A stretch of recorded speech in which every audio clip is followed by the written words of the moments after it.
Hello guys, welcome to our channel. आज हम class 11th के केमिस्ट्री का chapter number 2 structure of the atom का एक्सरसाइज नंबर 2.7 करने जा रहे हैं। लेट्स रीड द क्वेश्चन के अंदर हमें कहा क्या गया है, calculate the wavelength, frequency and wave number of the light wave whose period is 2 into 10 की पावर -10 सेकेंड। तो हमें क्या दे दिया है, हमें दे दिया गया है टाइम पीरियड।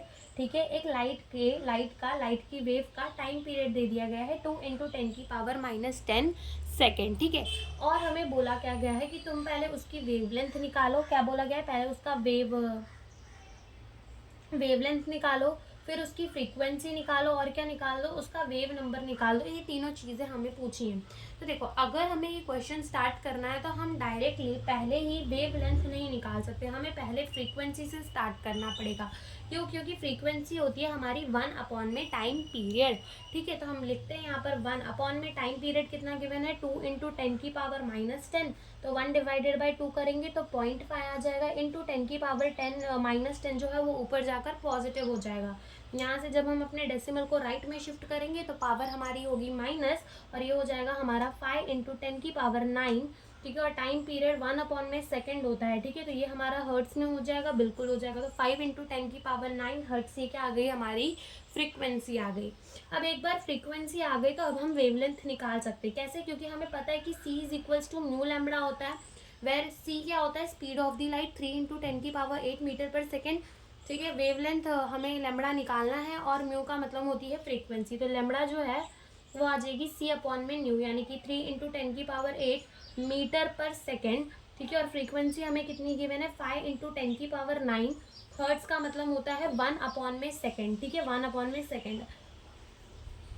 तो यहाँ सेकेंड में से सेकेंड जो है वो कैंसिल हो जाएगा, अब मीटर खाली बचेगा। ठीक है, जब 3 डिवाइडेड बाय 5 करेंगे तो हमारा आंसर जो है वो 0.6 इंटू 10 की पावर, अब 10 की पावर 9 जो है वो ऊपर जाकर क्या हो जाएगा, माइनस, और प्लस माइनस क्या हो जाएगा, माइनस, यानी कि 10 की पावर कितना बचेगा, -1।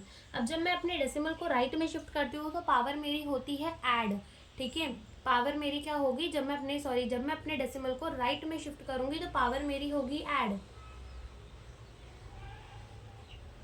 ओके, जब भी मैं अपने जब मैं अपने डेसिमल को राइट में शिफ्ट करूंगी, ठीक है, तो पावर होगी माइनस।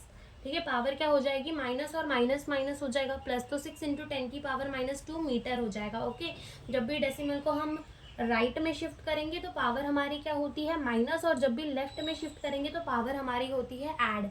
ठीक है, अब आता है हमें निकालना है वेव नंबर। तो वेव नंबर कैसे निकाल सकते हैं, 1 में वेवलेंथ करके हम वेव नंबर निकाल सकते हैं। तो वेवलेंथ हमारी कितनी आई है, 6 आई है, इंटू 10 की पावर -2। यहाँ से जब हम 1 डिवाइडेड बाई 6 करेंगे तो जो हमारा आंसर है वो आएगा 0.1666। ठीक है, इंटू 10 की पावर, ये -2 ऊपर जाकर 2 हो जाएगा। अब जब भी मैं अपने डेसिमल को राइट में शिफ्ट करूंगी तो पावर मेरी क्या होगी, माइनस हो जाएगी। ठीक है, तो यहाँ से 1 एंड 2, तो ये 16.66, और पावर तो माइनस ही हो गई। यहाँ पर आ जाएगा हमारा मीटर इनवर्स। ठीक है, क्यों? क्योंकि हमारा वेवलेंथ जो था वो मीटर में था। तो यहाँ पे हमारा वेव नंबर कितना आ गया, 16.66 मीटर इनवर्स। तो ये हमारी फ्रीक्वेंसी आ गई 5 इंटू 10 की पावर 9 हर्ट्स आ गई। ठीक है, यहाँ से हमारी वेवलेंथ कितनी आ गई, 6 इंटू 10 की पावर -2 मीटर आ गई, और हमारा वेव नंबर कितना आया, 16.66 मीटर इनवर्स आ गया। ओके, तो ये हमसे इस क्वेश्चन के अंदर पूछा था।